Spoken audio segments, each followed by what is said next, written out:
Құрметті көрермендер, сыбайлас жемқорлыққа қарсы іс-қимыл агенттігінің 26-30 сәуір аралығында атқарған жұмысымен таныс болыңыздар. Антикор орталығында Антикор Лайв жобасының аясында парламент мәжілісінің депутаты Айдос Сарымның және сарапшы Гүлнар Қисықованың қатысуымен сыбайлас жемқорлыққа қарсы саясаттың өзекті мәселелері туралы онлайн сұхбаттар өтті. Сондай-ақ агенттік төрағасының кеңесшісі Жазира Жылқышиеваның қатысуымен парасат жолы орталықтарының жұмысы туралы онлайн брифинг өтті.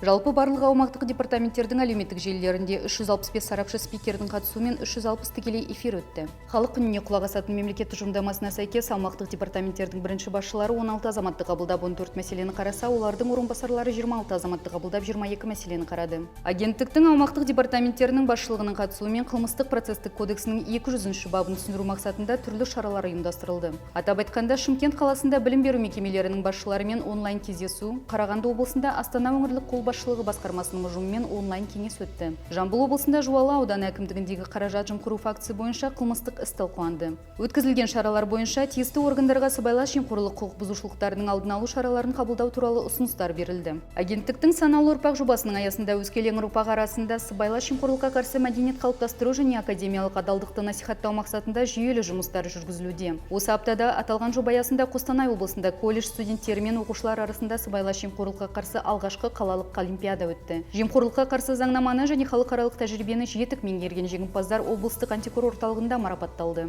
Солтүстік Қазақстанда студенттер арасында парасаттылық, адалдық және әділдік қағидаттарын насихаттауға арналған сыбайлас жемқорлыққа қарсы квест ұйымдастырылды. Қатысушыларға академиялық адалдық пен қолданыстағы заңнамаларға қатысты интеллектуалдық және шығармашылық тапсырмалар беріліп, жеңімпаздар анықталды. Жамбыл облысында аудандық колледж студенттері мен мектеп оқушыларының қатысуымен онлайн кездесу өтсе, Қызылорда облысында оқушылар арасында жемқорлық пен парақорлыққа қарсы үндейтін сурет байқауы ұйымдастырылды. Агенттіктің тегін құқықтық көмек беретін адал көмек жобасының аясында 391 тікелей эфир және 22 кездесу ұйымдастырылды. Осы аптада барлық аумақтық департаменттерде 200-ден астам сарапшының қатысуымен бюджет қаражатын тиімді жұмсауға және қаржылық сауаттылықты арттыруға бағытталған 227 тікелей эфир өтті. Алматы қаласы мен Батыс Қазақстан, Қарағанды, Түркістан, Алматы, Қызылорда облыстарындағы аумақтық департаменттер қоғам белсенділерімен бірлесіп түрлі іс-шараларды жоспарлау барысында мемлекеттік сатып алу кезінде бағаларды көтеру және тағы да басқа бұзушылық фактілерін анықтады. Нәтижесінде сатып алулар қайта қаралып, жалпы сомасы 10,4 миллион теңгеден астам бюджет қаражаты үнемделді. Осы аптада сыбайлас жемқорлыққа қарсы қызмет 50 қылмыстық құқық бұзушылықты тіркеді. Оның 17-сі парақорлық, 4-еуі жымқыру, 5-еуі қызметтік лауазымын асыра пайдалану фактілері. 14-24 кол орталығына 697 қоңырау түсті. Оның ішінде агенттіктің қызметі бойынша 164 кеңес берілді. Сыбайлас жемқорлық құқық бұзушылықтары туралы 3 хабарлама тіркелді.